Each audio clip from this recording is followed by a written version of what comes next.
Ça, c'est Julio Tous.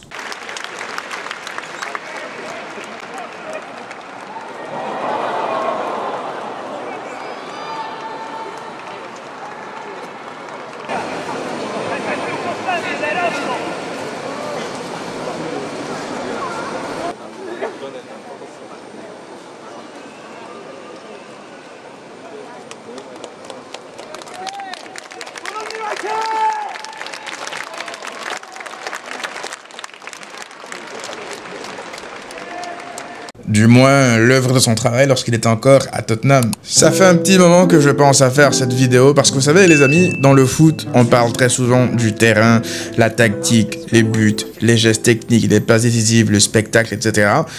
C'est ce que moi j'appelle la partie visible de l'iceberg. Aujourd'hui, nous allons mettre un peu plus en lumière la partie inférieure cachée de cet iceberg-là, le travail de l'ombre, le travail préparatoire sans lequel je pense que rien de tout ce qu'on voit au sommet de l'iceberg serait possible. Avant de rentrer dans le détail de cette vidéo, les amis, j'aimerais vous inviter à venir me rejoindre sur ma chaîne secondaire, ma chaîne documentaire, dans laquelle d'ailleurs je publie des reportages en immersion avec des athlètes, des joueurs de foot, peu importe. Vous apprendrez plein de détails croustillants sur la vie des joueurs de foot au-delà du terrain. Là par exemple, c'est un épisode avec le joueur de l'OGC Nice, Isiaka Kamara, qui m'a amené là où il a grandi, dans la galère. Il m'a montré plein de choses. Franchement, là, c'est en immersion avec sa famille, avec plein de choses que vous ne verrez pas tout le temps. Donc voilà, j'espère que vous serez avec moi dans cette aventure-là. On a déjà sorti pas mal d'épisodes pour ceux qui le savent déjà.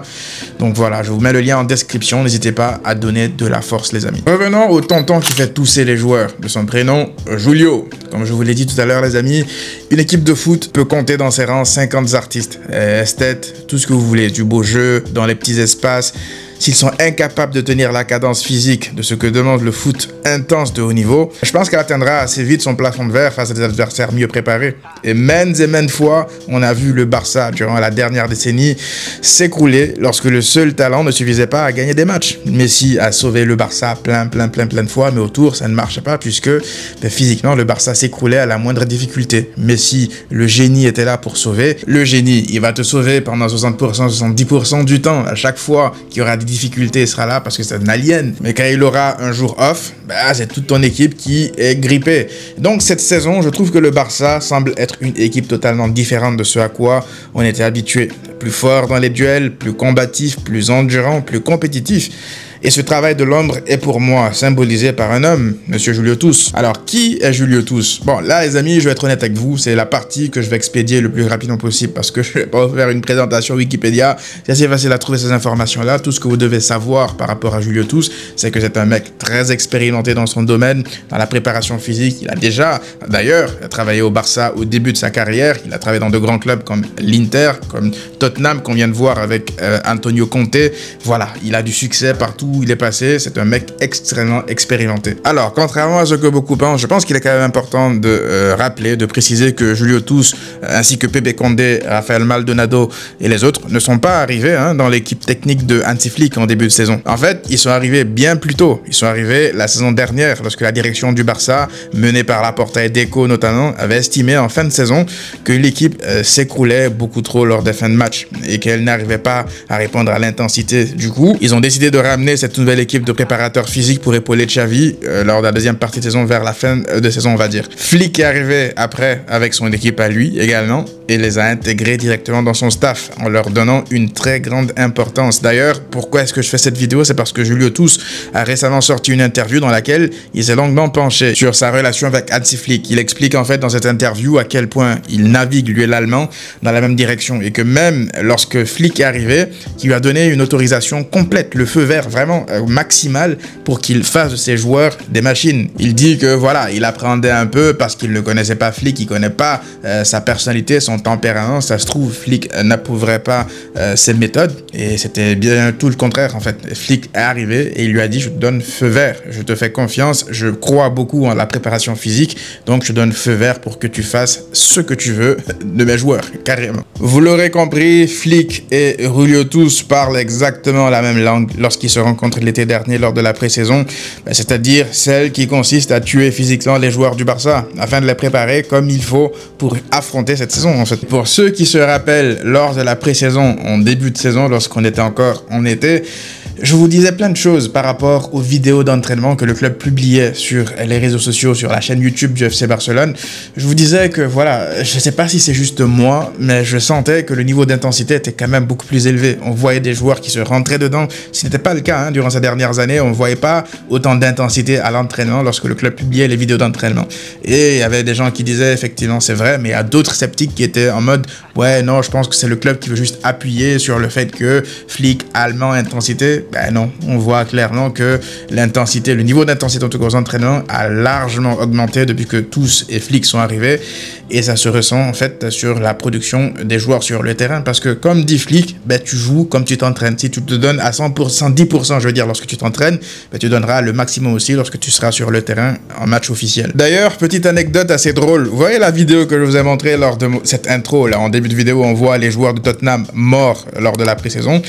Vous savez, lorsqu'elle était sortie cette vidéo, lorsqu'elle a ressurgi, je veux dire, en pré-saison l'été dernier pour parler de Julio Tous, ben, étrangement, je sais pas pourquoi, mais la grande majorité de la commu Barça a pris pour cible un joueur en particulier, Pedri.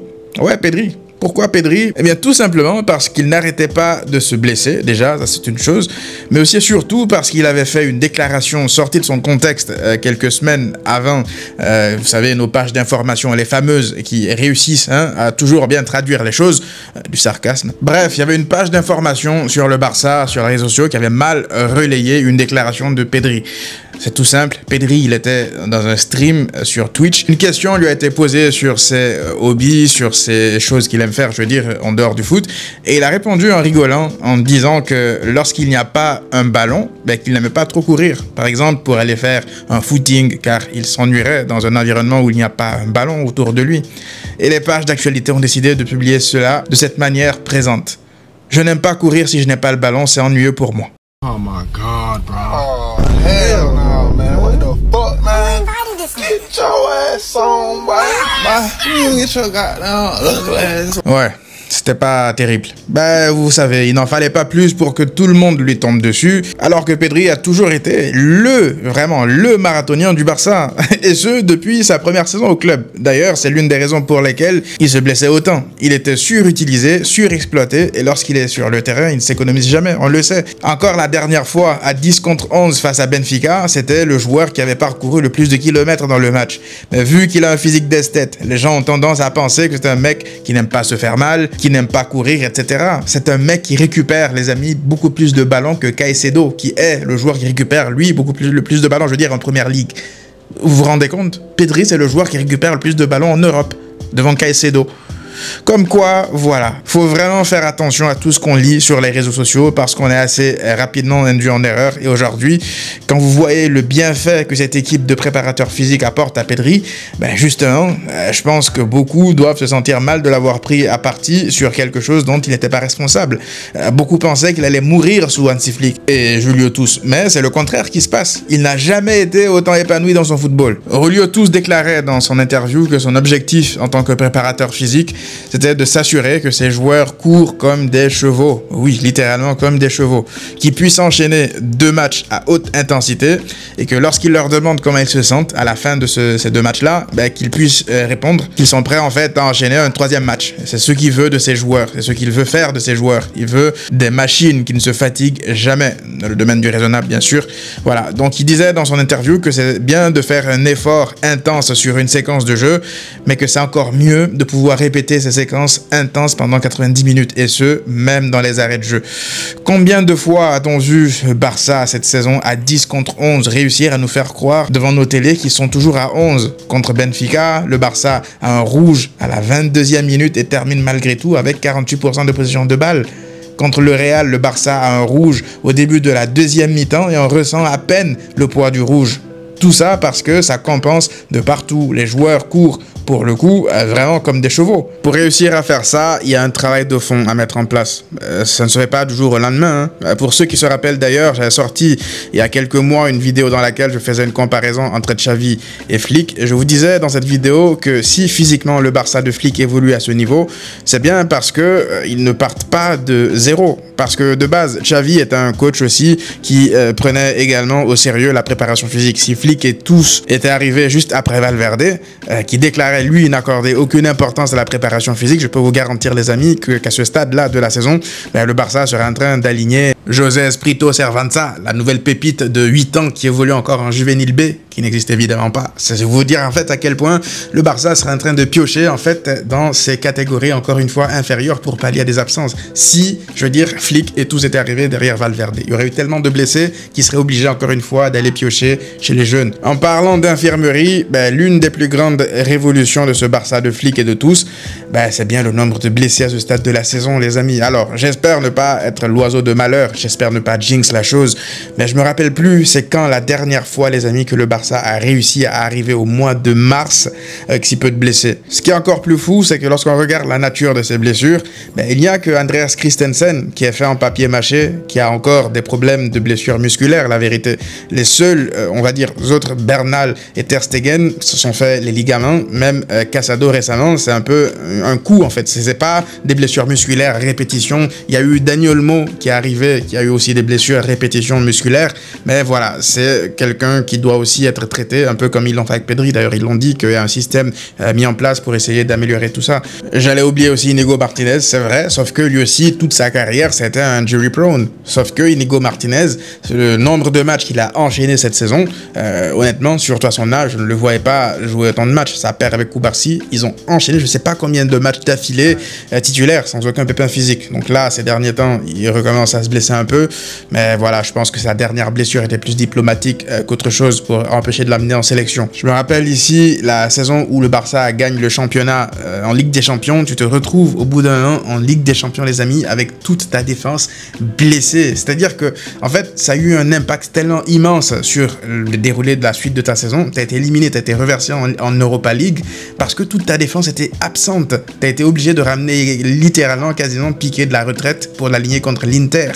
Donc voilà, aujourd'hui, si tu n'as pas un effectif capable de tenir les matchs 90 minutes, surtout les matchs les plus importants, ouais, ta saison, elle peut être terminée dès le mois de janvier. Sauf que là, on est au mois de mars, bientôt avril, et on compte encore le nombre de blessures, à part la trêve internationale qui peut te faire mal par-ci, par-là. J'ai rarement vu, je veux dire, une équipe du Barça avec si peu de blessés, je veux dire, musculaires. Au-delà du programme de préparation physique concocté par Julio Tous et son équipe, il y a à côté un travail de renforcement musculaire et de prévention. Plutôt que de réagir aux blessures, on les prévient. On est proactif, il y a des suivis personnalisés pour quasiment chaque joueur. Parce que oui, les organismes et les corps humains ne réagissent pas tous de la même manière. Normal, on est tous différents. Le suivi et la qualité, la quantité de travail, pour un Pedri, par exemple, sera forcément différente de celui d'un Rafinha. Maintenant, au-delà de tout ceci, Flick et Julio Tous ont implémenté un examen complet des dents. Vraiment, ouais, des dents de tous les joueurs. Oui, un examen de dents parce que des études scientifiques et sportives prouvent qu'il y a une corrélation entre les blessures musculaires et les nerfs de certaines dents. Ouais, tous les détails comptent. Tous les détails comptent. Comme quoi, avoir des professionnels, des gens qui maîtrisent vraiment ce qu'ils font, experts dans leur domaine, qui ont de l'expérience derrière, ouais, ça change énormément de choses au football de plus haut niveau. Encore une fois, là, c'est des détails dont personne forcément ne parle, mais c'est des détails qui font la différence. Enfin, il est important quand même de préciser que le travail de préparation physique, aussi important soit-il, ça ne te garantit pas des titres. Tout comme le seul talent individuel et la technique seule ne te garantissent pas des titres. Cependant, la combinaison des deux te rapproche grandement de tes objectifs de gagner des titres importants. Dans le foot de très haut niveau,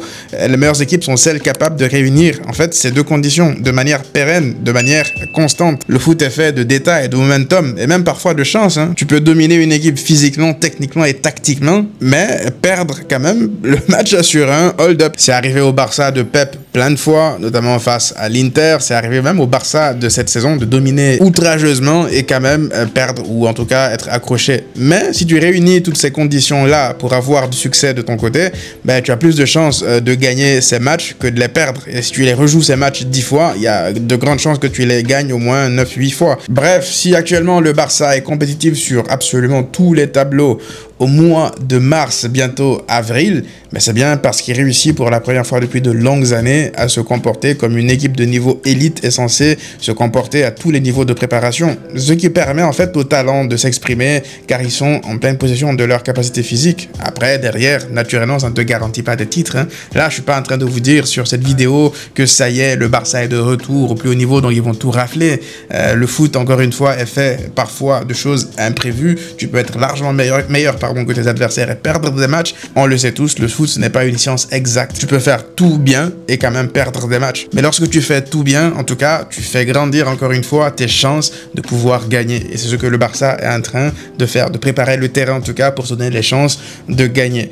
Voilà les amis, tout ceci c'est quoi? C'est pour mettre la lumière sur ces hommes de l'ombre comme Julio Tous. J'estime qu'on ne parle pas assez de ces personnes-là qui sont extrêmement importantes pour la réussite d'une équipe de football au plus haut niveau. Et le fait que le Barça soit allé chercher Julio Tous pour l'assembler à Hansi Flick, c'est peut-être la combinaison qui fera faire une grande saison au Barça, tout simplement. N'oubliez pas d'aller voir ma chaîne documentaire, la vidéo avec Isiaga Camara, le joueur de l'OGC Nice, va bientôt sortir, ou est déjà sorti au moment où vous verrez, je veux dire, cette vidéo. Le lien sera en description en bas. On se retrouve les amis très rapidement pour une nouvelle vidéo. D'ici là, prenez tous soin de vous et à très vite.